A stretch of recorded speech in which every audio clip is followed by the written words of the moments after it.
Gusto nyo rin bang gumawa ng ganitong video? Yung gagawa kayo ng photos kung sino gusto nyong makahag. Ayan.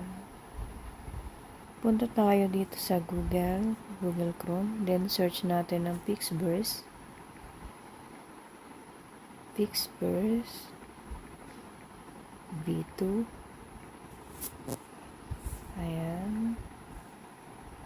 And then click natin itong isa dito sa taas. And then kailangan na mag-select tayo dito ng collage photos natin. Ayan, kailangan may ready na tayong collage photos.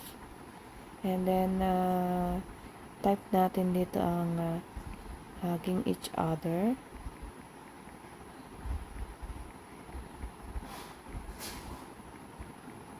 Ayan, at pindutin natin itong nasa baba.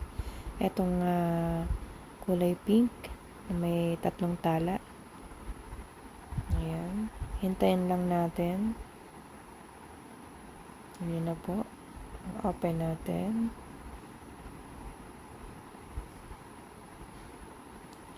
Yan lang po at i-download na natin. Download. Yan, pindot nyo lang po yung download. Tapos pupunta na po siya sa inyong gallery. Yun lang po at maraming salamat.